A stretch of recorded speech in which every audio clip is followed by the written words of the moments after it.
Welcome to Holistic Horseworks Talks. Join us with founder April Love as we talk about equine care. Learn what you can do to keep your horse happy, healthy, rideable, and sound through their 30s. Have a question you'd like to submit to the podcast? Just email April at HolisticHorseworks.com for a chance to get it featured on the next episode. Hey, Joie. So it's so nice to meet you, and you're just diving into my program here on Maui. Yeah. And what brought you to this? Oh boy, where to begin? First of all, I'm thrilled to have found your work, and it just feels like I've found a purpose. Like I'm someone that grew up with horses. They've always been a part of my life and a huge passion for me. And um, I competed really seriously all the way up until I left for college, and I'm in a point in my life now where I want to find a way to help horses, right? And also integrate like spiritual stuff and energy, and like find a way to offer service. And it just feels so like when I discovered your stuff, everything just, it was just like, like, oh my gosh, someone's doing something that like I didn't even know existed. And I'm so glad that it does. And I'm so excited to dive into learning how to actually offer it. And I just feel like such a beginner, right? Like in a sense, I have a lot of experience with horses, and being around them, and I just know how much there is to learn, and practice. And so I'm just really grateful that you offer all of this information and this program and all of it. And I'm rearing to go. And you just got the workbook and the videos. Did it seem like it was a lot of information? Yeah. Here's my workbook here. Have it. I Yeah, know it's a people lot. like, what are you offering that's different? I'm like, well, each other course is only like one thing, and I put it all together with like, no hoof, no horse, the frog balance and the emotional balance and the spiritual connection, and that they're sentient beings. They didn't wake up this morning and say, I'm just not going to take right lead canter for you because I want you to kick me and whip me all day. Trying to get that right leg canter when my right stifle hurts. And I'm like, oh my God, just listen to the horse, fix the issues, and you're going to have a really nice horse. Yeah, I mean, it seems like a lot of information, but like for me, it's not like it's been a joy to like explore it, because it's like all of these things are like making sense now. It's at least in my experience, in different areas of the horse world, different industries, it's like there's this missing piece, right? And like I feel in some way there's probably many missing pieces, right? But like this is definitely one of them, where it's like, hey everyone, like let's look at these basics, right? Like just observe your horse, listen to your horse, acknowledge that it is a sentient being, and acknowledge first of all that everything is energy, right? And like there's no separation. So just bringing all of these things that are just truth into our relationship with horses, especially I think when like especially with performance horses, right? Which is something I have a lot of experience with, where you're asking so much of these horses. There's so much pressure. There's like physically on every level, emotionally, psychologically. And from what I've seen, there's almost none of this kind of stuff. There's what supplements can we give them? How many vet visits can we have to just like get them through this next event? Like there's no long-term like longevity of these horses. Like a lot of horses are basically crippled by the time they're like 8, where it's like 4. A lot yeah, of my clients have been told to put down 4-year-old horses that at age 2 went into reining training, and they wonder why they're done. And the vet's like, I don't know how to fix it. And I'm like, oh my God, it's just a crooked horse. You just need to fix, the horse. yeah. And like you said, the holistic approach, it just makes sense, right? It's just like it's like Joie kind of, and it's so easy to miss, right? And so like when you talk about, for example, look at their feet, and like every time the farrier is coming, they're trimming and trying to reshape the foot, and you're like, well, that's not going to address the actual cause of what's happening. And so I just feel really excited to learn this stuff, and like your information is really accessible, right? Like you've done a good job of making it like very accessible to anybody, but especially I think those of us who love horses and have a deep connection with them and want to work with them moving forward. For me personally, like I see this as a pathway, like that I want to explore and learn more and find my own way of working it, you know. And yeah, so that's kind of where I'm coming from. That's awesome. Thanks for sharing that. Yeah, people would get on and ride my horses and say, wow, it's the best trained horse they've ever done. I just thought about trotting and it trotted. I said, yeah, but when you thought about it, your body tensed, you got in the position, you already signaled to the horse Yeah. what you wanted to do. If you have to pick up a rein or use a leg aid, that's a second time you've told the horse. And so when we get that deep emotional bond, I just took all the classes for my horse because I was doing 2,000 miles of endurance and I was tired of the vet saying grade 2 lame, don't know where it is, give him butte, give him time off. And you do, and then it comes back. And when you're in an endurance ride and you're always being pulled at mile 25 or 30 and sitting there for 4 hours with your horse at the vet check, waiting for a horse trailer ride home, you're like, why can't I just find the issue? Yeah. Fix that. Yeah. So I just kept taking more classes until I put it all together for my sentient horse. And then we did 2,000 miles of endurance in 2 years with no vet pulls because I was always asking him, what do you need? Yeah. You can give a mental picture.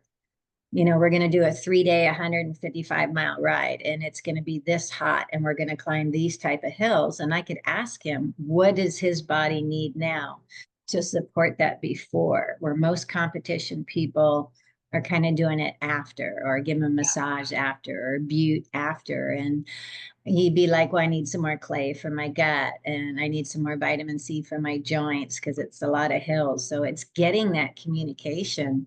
And we had 41 consecutive rides in 2 years with no vet pulls. Wow. Yeah. I mean, that's the thing too, is like all the talk, all of the theory, all of these is one piece of this. But then there's also just like the results, like you can see in your videos, like you just demonstrate, like, look at the hips. Now look at the hips. You know, it's like you can't not see that. And so like for me, I'm someone that does have a relationship with spirituality and energy and like that stuff I already am clued into, and like I don't have to try to believe in some, like the emotion code stuff is really cool and I'm like all about exploring it, you know, stuff like that, where in my experience, at least in the circles I've been in with horse people, sometimes like there's less openness to some of the more like holistic approach or like the more woo-woo stuff. And so I think there's a real opportunity with this where like we can bring this stuff into these realms and the results will speak for themselves, and whether or not the clients like buy into any of it or believe in any of it is really not going to matter so much as like we're helping your horse and like we're showing you how you can help your horse, and maybe like it will offer an opportunity for people to like expand their own awareness, right? As they work with their horses. And that's something that's really exciting for me as like a prospect, and like that's work that you're clearly already engaged in.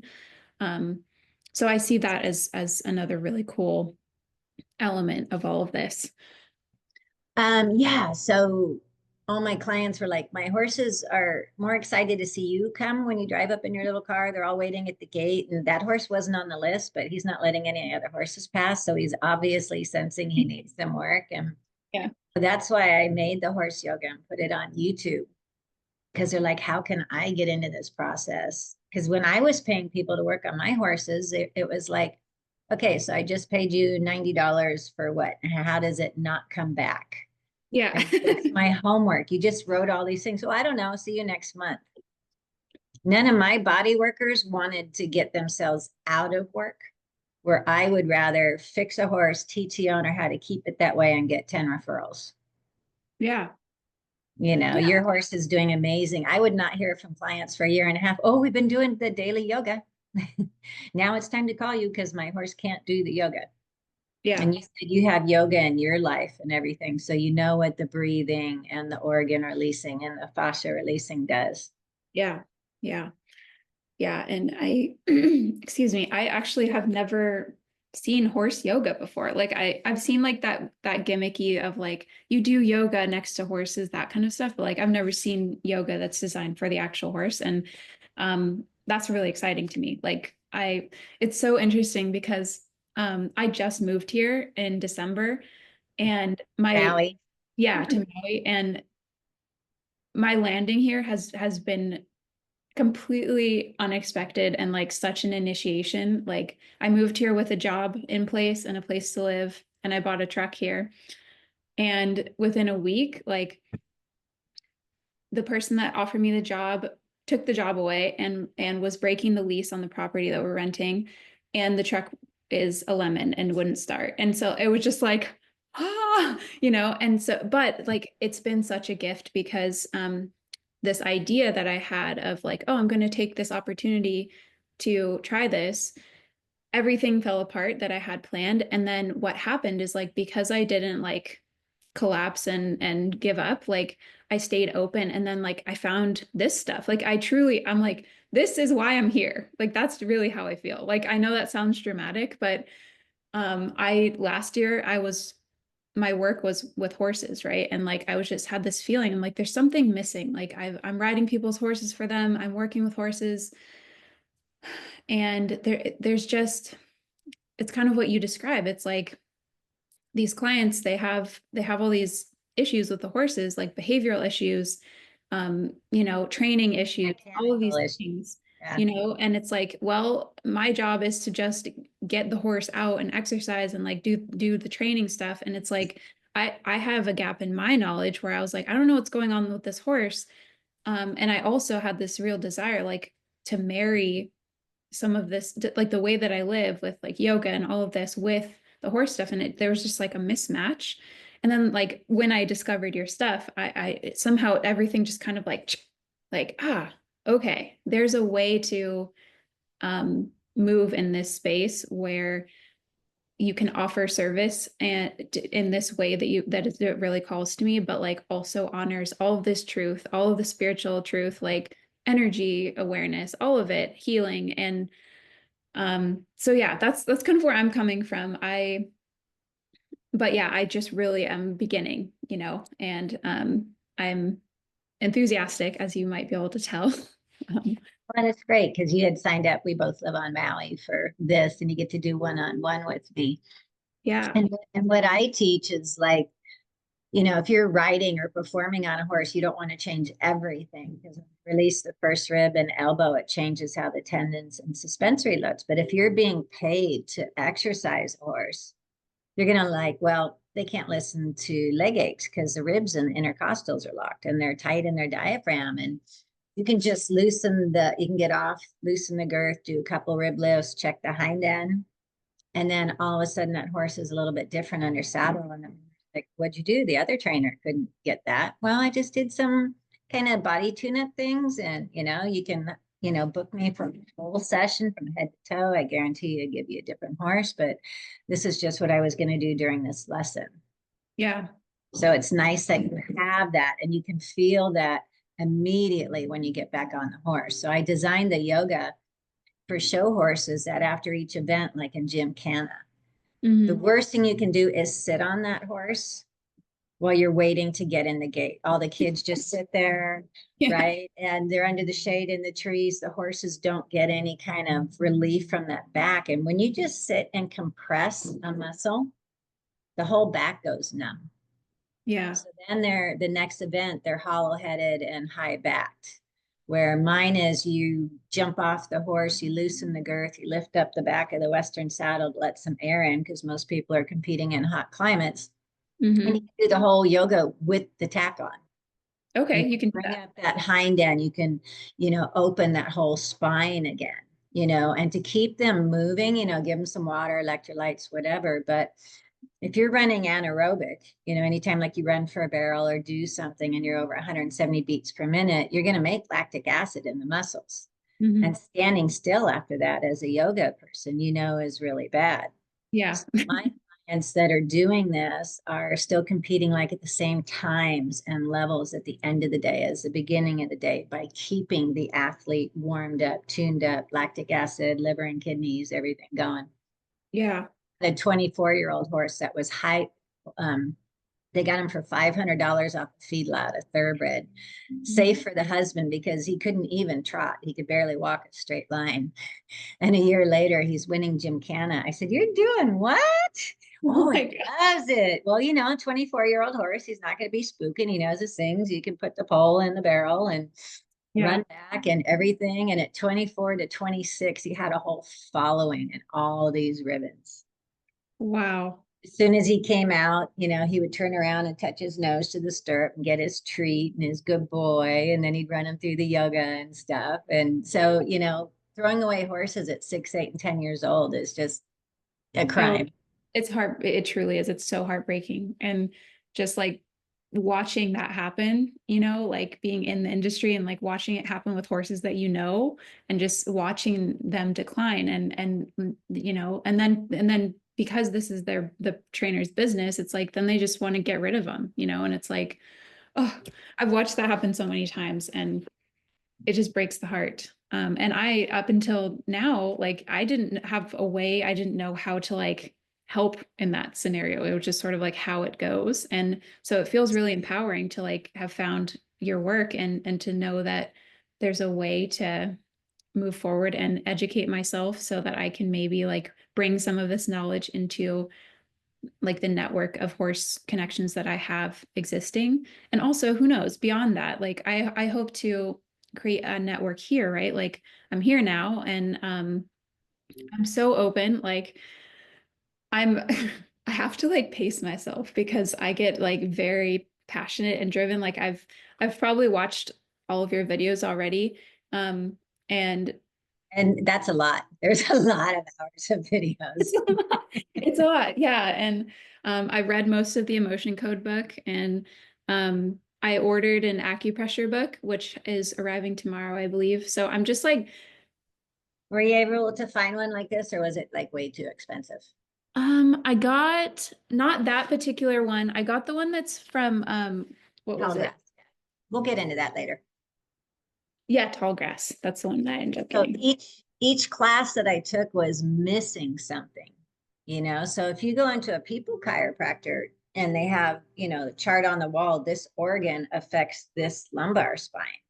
Mm-hmm. And emotions affect organs. So horses can take a tumble or a fall and have an organ not hanging right. There's just all these things that, are in the whole package. In my traveling and teaching, there was a lady who hauled in horses. They'd never been in stalls, and we were working inside a barn in aisleway and stalls, and they were just freaking out. And all the students are like, whatever. And I just used the muscle testing and I said, try emotion coding them first. And they had to do it from outside the stall. Yeah. And in 10 minutes, they all settled down and could get work done. Yeah. So do you drug the horse? Do you lunge the heck out of the horse trying to take it off? Or do you see what is the issue going on emotionally and spiritually with that sentient being? Yeah. And I have to say, as I've been learning this stuff, I just keep having memories of specific horses that I've encountered last year in particular, because it's fresh in my mind. Like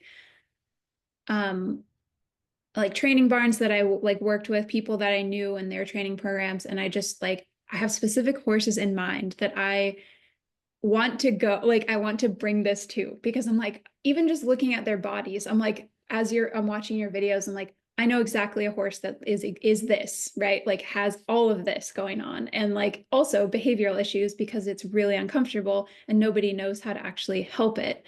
And so it's so fun. And also like, yeah, I just feel really excited about like starting, right? And like practicing, because I know this is something that's going to take time to master, right? And like but I also like, this is what I want to do. So I'm willing to do the work that it takes to get there.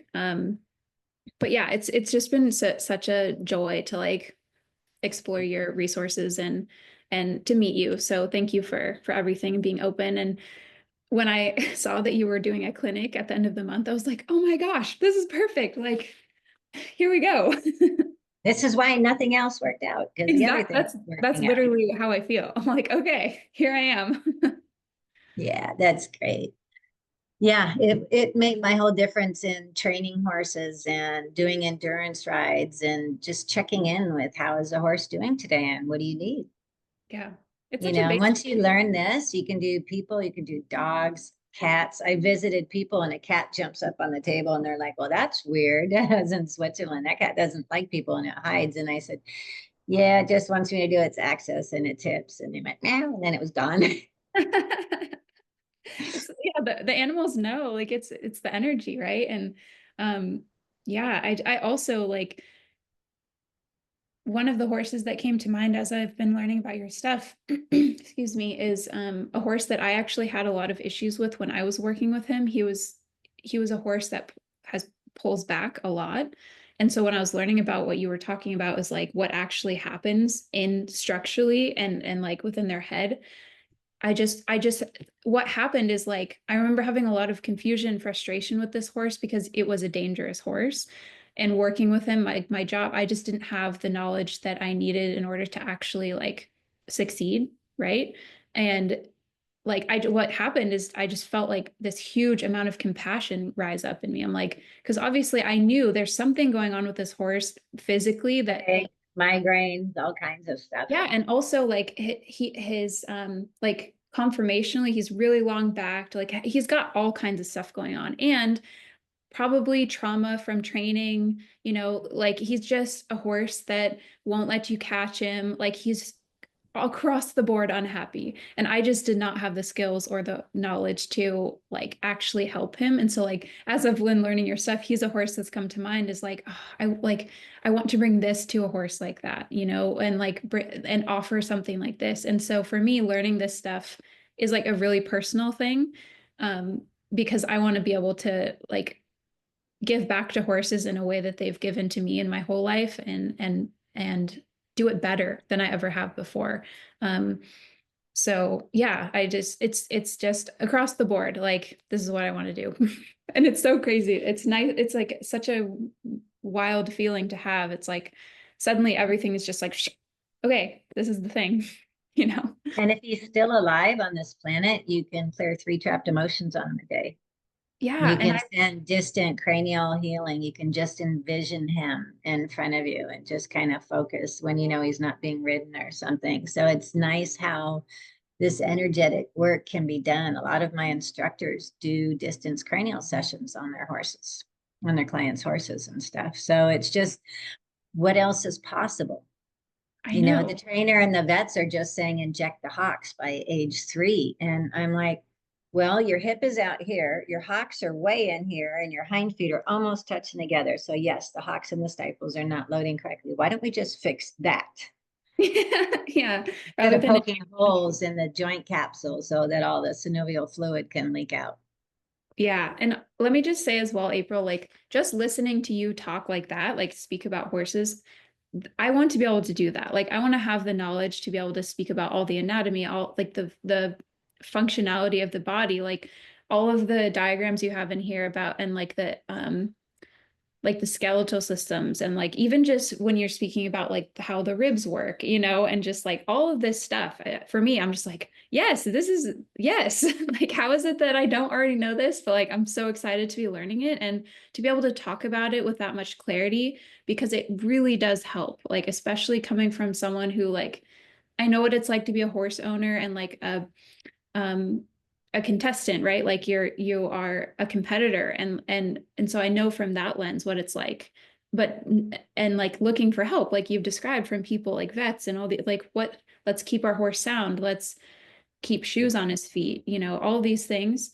But then now I'm coming from a little bit of a different perspective where like um I don't have a horse, like my horse is retired and he lives back in California, but I don't have a horse that I'm not coming at it from the lens of like, I want to compete. I'm coming from a lens of how can I serve these horses? You know, how can I help? How can I help the whole community, right? In the way that you are doing, like, how can I contribute to this? Because, for me, it's just true, right? Like you can't argue with it. And I do like, I'm so on board for all the energy stuff. And I also have a few questions about that. Is that something that we can get into now, or do you have other stuff you want to share first? Yeah, no, I just wanted to share, if you haven't already, get my fourth book on Amazon, What I See When I See a Horse. So we're giving out the Horse 101, right, as a free ebook. That's how your horse got crooked, right? So, and I wanted it to be like a cute, funny little book, like squatting with your spurs on. Yeah. And then this one, which it kind of explains itself, right? Yeah. So everyone's like, so what do you see? Because I can walk up to a horse in a stall and say it's heavy on left rein. It doesn't want to take right lead canter. It's probably real cinchy and girthy, and it's cross-firing at the canter. And they're like, how can you tell? I said, because I'm looking at how the hooves are growing, how the body's loading the hooves, you know, what cranial bones are actually, you know, putting that whole thing together. But that's what I put in this. So like when you read it, you can start to learn how to just go in and see all the issues. I don't need to see the horse walk, trot, canter to see, you know, to show them. And I teach all my clients how to palpate the tendons and suspensories on their performance horses. Because if they're sore, no more circles, a week off. Let's work on it so we can come back and compete. Yeah. So I just highly recommend getting that. I might have an extra one that you can look at. And then we'll get into our first Zoom lesson today. But I just wanted to really appreciate you for doing this short little interview of how you're finding me and all of these things, because I'm so passionate about helping horses globally, because they should be living till they're 40, you know, and people are putting them down between 5 and 20 years old because they're in crooked bodies. So if we start working on them as foals, by 6 months of age, they already have first rib misalignment. They already have high-low syndrome. Nothing in that body is going to hold balance. And we got to start with them younger before they go into training. Yeah. So thank you for being willing to do this for me. And we will start our actual first lesson now. Thank you for tuning in to another episode of Holistic Horseworks Talks with April Love. Remember to check the show notes for links to all the resources mentioned in this episode. Have a question you'd like to submit to the podcast? Email April at HolisticHorseworks.com for a chance to get it featured on the next episode. Loved this information? Share it with your horse friends. They'll find it helpful too. To learn more, visit HolisticHorseworks.com. And before you go, make sure you have a copy of our free ebook, Horse 101, Everything You Wish You Had Known Before You Got Your First Horse, at HorseAcademy101.com.